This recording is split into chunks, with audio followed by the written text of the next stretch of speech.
आप सुन रहे हैं 91.2 मेगाहर्ट्ज की तरंगों पर उत्तराखंड मुक्त विश्वविद्यालय का कम्युनिटी रेडियो। हेलो हल्द्वानी। दोस्तों, मैं हूं विनीता पाठक और कार्यक्रम का नाम है बचपन को जीने दो। कार्यक्रम की श्रृंखला के इस एपिसोड में आपका स्वागत है। छोटे छोटे नन्हे हाथ जो कलम पकड़कर उज्जवल भविष्य गढ़ सकते थे, आज बोझ से दबे हैं। ये हाथ खिलौनों से खेलने के लिए बने थे, लेकिन मजबूरी ने इन्हें ईंट, गारे, होटलों, दुकानों और कारखानों में झोंक दिया है। यह कहानी है उन मासूमों की जिनका बचपन गरीबी, मजबूरी और शोषण की भेंट चढ़ गया। इस बेबसी ने इन मासूम बच्चों का शारीरिक विकास तो प्रभावित किया ही, मानसिक रूप से भी अस्वस्थ कर दिया। आज यह गंभीर सामाजिक समस्या के रूप में हमारे आंखों के सामने तैर रहा है। नमस्कार श्रोताओं, आप सुन रहे हैं उत्तराखंड मुक्त विश्वविद्यालय का community radio 91.2 FM hello Haldwani. मैं हूं आपका दोस्त गणेश जोशी। आज हम बात कर रहे हैं बाल मजदूरी पर विशेष अभियान बचपन को जीने दो। इस एपिसोड में आज हम बात करेंगे बाल मजदूरी का शारीरिक व मानसिक रूप से पड़ने वाले असर पर। वैसे यह सामान्य समस्या नहीं है। 2021 की जनगणना को ही आधार माने तो भारत में बाल मजदूरी की संख्या 1 करोड़ से अधिक है, जिसमें 56 लाख लड़के और 45 लाख लड़कियां शामिल हैं। पिछले कुछ वर्षों में कई योजनाएं भी चली, इसकी वजह से कुछ सुधार भी दिखा, लेकिन अभी भी स्थिति दयनीय व चिंताजनक है। चिंताजनक इसलिए भी कि हम जिधर भी जाएं, जहां भी नज़र दौड़ाएं, वहां हमें बाल मजदूरी करते छोटू दिख ही जाते हैं। भले ही कार्यालयों, प्रतिष्ठानों के बाहर बड़े बड़े बोर्ड में लिखा हो बाल मजदूरी करना कानूनी अपराध है, यहाँ बाल श्रम नहीं कराया जाता है, फिर भी हमें दाएं बाएं कहीं न कहीं बाल मजदूरी करते हुए छोटू नज़र आ ही जाते हैं। अगर आप ईंट भट्टों वाली जगह से गुजरते हैं तो कोई मासूम ईंट ढोते हुए तो कोई गारा मिट्टी तैयार करते हुए दिख जाएगा। जहरीले रसायनों और पटाखा बनाने वाली फैक्ट्रियों में भी बाल मजदूरी ने बच्चों के जीवन को नरक कर रखा है। होटलों, ढाबों, रेस्तराओं में बर्तन धोते बच्चे आपकी निगाहों से गुजरते ही होंगे। ऐसा नहीं कि इस पर रिसर्च नहीं हुए, इस पर काम नहीं हुआ, योजनाएं नहीं बनी। सरकारी के साथ ही गैर सरकारी संगठन व कॉलेज स्तर पर भी बाल श्रम के खतरों पर बहुत अध्ययन हुए हैं। ऐसे ही एक विशेषज्ञ हैं प्रीति शर्मा, जिन्होंने कई वर्षों तक दिल्ली में स्थित फैक्ट्रियों में काम करने वाले बच्चों पर अध्ययन किया। वो अपना अनुभव कुछ इस तरह बयां करती हैं। जब मैं पहली बार तो स्लम जब एरिया में गई तो मैंने वहाँ का जो गलियाँ, जो छोटी छोटी सकरी सी गलियाँ देखी, मैं उनको देख के ही हैरान हो गई। मतलब कि वहाँ बच्चे भी रह रहे हैं, छोटे छोटे झुग्गी झोपड़ी रूमा घरों में या फिर ईंट के मकानों में, छोटे छोटे कमरे जहाँ पे हम लोग 2 ही लोगों का रहना मुश्किल होता है, वहाँ पर पूरी फैमिली एक साथ रह रही होती है। और साथ ही साथ जो वहाँ पे काम करने का जो माहौल है, छोटे छोटे कमरों में जहाँ पे लाइट की बहुत कम रोशनी होती है, अंधेरे से कमरे होते हैं, वहाँ पर बच्चे कम लाइट में आपका रबर बैंड बना रहे हैं या फिर मसाला जो गुटखा होता है उसे पैक कर रहे हैं, या फिर जो मसाले जो खाने में हम इस्तेमाल करते हैं वो सारे पैक कर रहे हैं। तो इस तरह के काम वो कर रहे होते हैं। साथ ही साथ मैं बात करूँगी, मुझे सबसे बेकार लगा जो कि रैक पिकर्स, ज़्यादा से ज़्यादातर बच्चे, मतलब मैक्सिमम बच्चे हम देखेंगे तो रैक पिकर्स का काम करते हैं, क्योंकि उसमें इजली अवेलेबल होता है और सभी आसपास की बस्तियां, उनको वहाँ से भी काफ़ी ज़्यादा कचरा मिल जाता है। तो उनका डेली का काम होता है, मॉर्निंग में नाश्ता करके घर से चले जाते थे और जितनी भी आसपास की बस्तियां होती थी या डस्टबिन हुआ करते थे आसपास सोसाइटीज़ के, वहाँ से वो कचरा बीन के और फिर उसे सेपरेट करके फिर वो होलसेलर कबाड़ वाला उसे बेचकर जो भी उनको पैसे मिलते थे वो अपने माँ बाप को देते थे, ताकि उनकी जो रोजी रोटी, जो उनको शाम को खाना मिल सके। यही कारण है कि इन बच्चों को अंतहीन शारीरिक व मानसिक पीड़ाओं से गुजरना पड़ता है। हम बाल श्रम की शारीरिक समस्या पर चर्चा कर लेते हैं। पहले, जिन घरों में गरीबी है, सुबह कमाया शाम को खाया और फिर कल क्या खाएंगे इसका पता ही नहीं है। माता पिता दोनों मजदूरी करते हैं, या फिर माँ घर पर भी है तो आर्थिक विपन्नता की वजह से वो बच्चों को पर्याप्त पौष्टिक आहार उपलब्ध करा पाने में समर्थ नहीं रहती। बचपन से ही कुपोषित बच्चों को कई तरह की शारीरिक व्याधियों से जूझना पड़ता है। ऐसे बच्चों का शारीरिक विकास अवरुद्ध हो जाता है। अगर किसी तरह की बीमारी है तो उसका उपचार नहीं हो पाता। बीमारी धीरे धीरे इस रूप में पहुंच जाती है तो बच्चा दिव्यांगता की स्थिति तक पहुंच जाता है। यह बहुत परिवार के लिए कष्टदायक स्थिति होती है।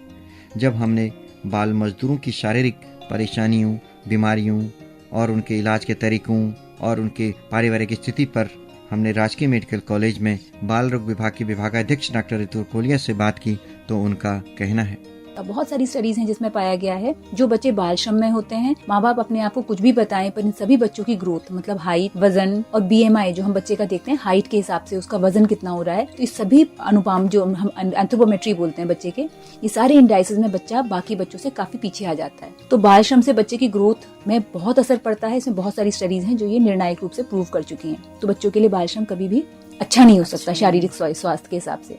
जब हम बाल मजदूरी की बात करते हैं तो संयुक्त राष्ट्र संघ की बाल अधिकार संधि भी कहती है कि बच्चों के लिए साफ पानी, हवा, पौष्टिक भोजन और हवादार कमरे होने चाहिए। लेकिन आप ही बताइए कि जितनी सामान्य लोगों के लिए टॉयलेट, बाथरूम तक की जगह होती है उससे कम यानी कि 5 बाय 5 के कमरे में उनका परिवार पूरा ठूंसा रहता है। बच्चे, किचन वहीं पे है, सब कुछ वहीं, टॉयलेट, बाथरूम, गंदगी सब कुछ वहीं रहती है। ऐसे में कैसे उन बच्चों के सामान्य विकास की उम्मीद कर सकते हैं? अगर उनकी झोपड़ी में बनने वाले भोजन को देखें तो हम चौंक जाते हैं, दंग रह जाते हैं। कभी चाय के साथ रोटी खा लेते हैं तो कभी नमक या चीनी के साथ ही चावल, कभी खाने को कुछ भी नहीं मिल पाता है।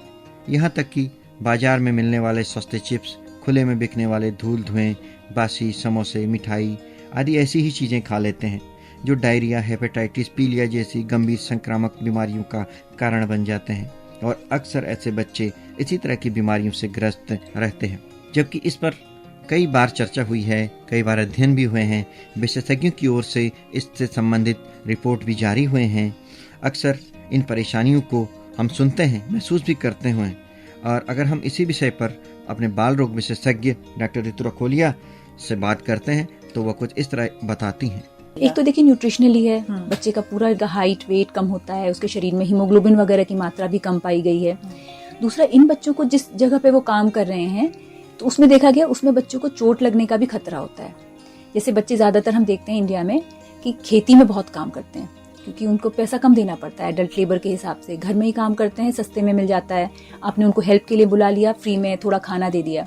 तो यहाँ पर भी देखिए बच्चे बड़े बड़े इक्विपमेंट से काम करते हैं बिना कोई प्रोटेक्टिव इक्विपमेंट के, तो यहाँ इनको चोट लगने का खतरा काफी होता है। भारी सामान अपने शरीर के अनुकूल जब नहीं उठाते हैं तो रीढ़ की हड्डी में डैमेज होना, चोट लगना, फ्रैक्चर्स होना, काफी कुछ हो सकता है। फिर बच्चे जो इंडस्ट्रीज में काम करते हैं तो वहां पर भी पाया गया है कि चोट लगना, हाथ कटना, ऐसे इंसिडेंट्स भी बहुत सारे बच्चों के साथ पाए जाते हैं। फिर बच्चे माइनिंग इंडस्ट्री में काम करते हैं जहाँ पर रेता वगैरह, खदान वगैरह का काम होता है, तो उस डस्ट से बच्चों की लंग्स डैमेज होती हैं। और जो बच्चे की लड़कियां जो घर में काम करती हैं उनमें देखा गया है जो ज्यादा घंटे काम करते हैं उन बच्चों में काफी हद तक सेक्सुअल अब्यूज भी बहुत ज्यादा बच्चों को देखने में मिलती है। तो ऐसे बच्चों में काफी बार HIV, हेपेटाइटिस B, ऐसे भी इन्फेक्शंस बाकी बच्चों के मुकाबले ज्यादा पाए जाते हैं। और फिर TB वगैरह कुछ बीमारियां हैं, शायद बच्चे कुपोषित होते हैं, इसीलिए इन बच्चों में ट्यूबरकुलोसिस है, बाकी इन्फेक्शंस भी जनसाधारण के हिसाब से आप देखेंगे काफी ज्यादा प्रमाण में पाए जाते हैं। इम्यूनिटी भी कमजोर है, खाना पीना ठीक नहीं है, और बच्चा जिस एटमॉस्फेयर में रह रहा है उसमें काफी बार सीलन, छोटे कमरों में बच्चों को रखते हैं। बाल मजदूरी के एक और स्याह पहलू पर चर्चा कर लेते हैं। आप देखते होंगे और अक्सर सुनते भी होंगे, बाल मजदूरी में काम करने वाली लड़कियां सबसे ज्यादा यौन शोषण के खतरे में रहती हैं। आर्थिक तंगी और मजबूरी के कारण उन्हें ऐसे माहौल में काम करना पड़ता है जहां उनका शोषण आसानी से किया जा सकता है। घरेलू कामकाज, कारखानों, होटलों, खेतों और निर्माण स्थलों पर काम करने वाली नाबालिग लड़कियों को मालिकों, सहकर्मियों या अन्य लोगों द्वारा शारीरिक और मानसिक रूप से प्रताड़ित करने की घटनाएं आम जैसी हैं। दुर्भाग्य से ये लड़कियां अक्सर डर और गरीबी के कारण आवाज़ नहीं उठा पाती हैं, और अगर वे शिकायत करें भी तो उन्हें धमका दिया जाता है, डरा दिया जाता है या काम से निकालने की धमकी दे दी जाती है। कई मामलों में उन्हें तस्करी और देह व्यापार में भी धकेल दिया जाता है। ऐसा नहीं कि यह अनछुआ पहलू है, इस पर भी कई अध्ययन हुए हैं, लेकिन समस्या खत्म होने का नाम ही नहीं लेती है। जब हमने इस गंभीर समस्या पर clinical psychologist doctor Vinita Kapoor से बात की तो वह कुछ इस तरह बताती हैं। आज हम जिस पहलू की चर्चा कर रहे हैं वो हमारे समाज का एक ऐसा आईना है जहां पर हम उन लड़कियों को काफी हद तक देख करके भी अनदेखा करते हैं जो कम उम्र में काम करने पर शारीरिक और मानसिक रूप से शोषित होती हैं। और इस बात का और ज़्यादा दुख होता है कि अगर हमारे परिवार को इस तरह की कोई बात सुनने में भी आती है, समझने में भी आती है, तो हम उसे बच्चे को इग्नोर करने के लिए बोलते हैं, या अगर वो जहाँ पर काम कर रही है उससे उस परिवार को अर्निंग हो रही है तो काफ़ी हद तक हम उन स्थितियों को इग्नोर करते हैं, लेकिन हम ये नहीं समझ पाते कि आने वाले समय में हम अपने बच्चे के साथ जो भी परेशानी हो रही है उससे अपने समाज को खराब कर रहे हैं। उस बच्ची का व्यक्तित्व, व्यवहार और पर्सनैलिटी तीनों तरह से हम उसको डैमेज कर रहे हैं। जो बच्चा बचपन से एक हैरेसमेंट में डेवलप होता है, चाहे वो पारिवारिक हो, सामाजिक हो या आर्थिक या किसी तरीके से भी शोषित हो रहा हो, उसका पर्सनैलिटी डेवलप होना पॉसिबल ही नहीं है। वो कहीं ना कहीं एक अंतर्द्वंद में एक नेगेटिव अप्रोच को अडॉप्ट कर लेती है और आने वाले समय में किसी न किसी मानसिक विकार का उसे प्रभाव हो जाता है। तो हमें कोशिश करनी है, जब भी हम ऐसी किसी स्थिति को देखेंगे तो हमें उसको रोकने का प्रयास करना है और पहले तो हमें बाल मजदूरी को ही अवॉइड करना है पूरी तरह से। जिस उम्र में बच्चे को पढ़ना चाहिए उस उम्र में उसको पढ़ने के लिए प्रोत्साहित करें, और अगर कहीं पर भी हम किसी को शारीरिक या मानसिक रूप से शोषित होते हुए देखें तो आप भी आवाज़ उठाइए और उस बच्चे को भी पूरी तरह से मोटिवेट कीजिए कि उसे अपने लिए आवाज़ उठाना आना है। ऐसा नहीं कि पेरेंट्स चाहते हैं कि मेरा बच्चा मजदूरी करे, कोई नहीं चाहता, लेकिन हालात उन्हें मजबूर कर देते हैं। मजदूरी उनकी इतनी नहीं होती है कि घर का खर्चा चल सके। कई बार स्कूल भी भेजते हैं, लेकिन जब उनकी सामान्य ज़रूरतें पूरा करने में माता पिता असमर्थ होते हैं तो फिर उन्हें मजबूरी में मजदूरी में धकेल देते हैं। ऐसे ही हल्द्वानी के एक मजदूर पिता हैं रामलाल। वो झोपड़ी में रहते हैं, पत्नी और 4 बच्चे हैं उनके, जिसमें 3 लड़के हैं। वो अपनी पीड़ा हमें कुछ इस तरह बताने लगते हैं। छोटे बच्चे जो कम उम्र में काम करने लग जाते हैं, उनकी मानसिक स्थिति खराब होने लग जाती है। उनको स्कूल में पढ़ना चाहिए, उन पर ध्यान देना चाहिए लोगों को। वो नशा करने लग जाते हैं, उन पर कोई ध्यान नहीं देता है और उनकी मानसिक स्थिति खराब हो जाती है। आजकल इस तरीके के बहुत से बच्चे जो अपने नशा करने लग जा रहे हैं और उसकी वजह से उनकी मानसिक स्थिति और तबीयत खराब हो रही है। उस पर कोई भी ध्यान नहीं दे रहा है। इस पर भी जनता को ध्यान देना चाहिए, जिससे उनका मानसिक संतुलन सही रहे, स्वास्थ्य सही रहे। बाल श्रम का शारीरिक ही नहीं बल्कि मानसिक रूप पर भी गहरा असर पड़ता है। ऐसे बच्चों में आत्मविश्वास की कमी देखी जाती है। अत्यधिक तनाव, चिंता में रहने से हमेशा खुद को असुरक्षित महसूस करते हैं, डरा हुआ महसूस करते हैं।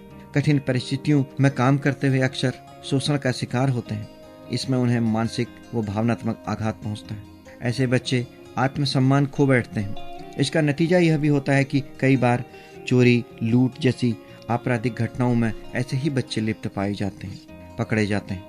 नशा करना इनके लिए आम बात हो जाती है, जिसका उनके व्यक्तिगत जीवन पर तो प्रभाव पड़ता ही है, एक सामाजिक समस्या के रूप में भी हमारे सामने प्रकट होता है। जब बाल श्रमिकों की इस तरह की मानसिक समस्याओं पर हमने डॉक्टर सुशीला तिवारी राजकीय चिकित्सालय के वरिष्ठ मनोवैज्ञानिक डॉक्टर युवराज पंत से बातचीत की तो उनका कहना है, बाल श्रम का तात्पर्य ऐसे श्रम से है जिसमें 18 वर्ष से कम उम्र के बालक या बालिका श्रम कार्य में लिप्त रहते हैं और इनकी ये लिप्तता या तो परिस्थिति जन्य होती है या इनको जबरदस्ती बाल श्रम में लगाया जाता है। बाल श्रम का शारीरिक ही नहीं बल्कि मानसिक रूप से भी गहरा प्रभाव पड़ता है, ऐसा देखा गया है। ऐसे बच्चों में आत्मविश्वास की कमी देखी जाती है। ये बच्चे अत्यधिक तनाव में रहते हैं, चिंता में रहते हैं और हमेशा खुद को असुरक्षित महसूस करते हैं। कठिन परिस्थितियों में काम करते हुए अक्सर इनको यौन शोषण का शिकार होते हुए भी देखा गया है, चाहे वो बालक हो चाहे वो बालिका हो। इससे उन्हें मानसिक और भावनात्मक रूप से आघात पहुंचता है। ऐसे बच्चे आत्मसम्मान ही खो बैठते हैं।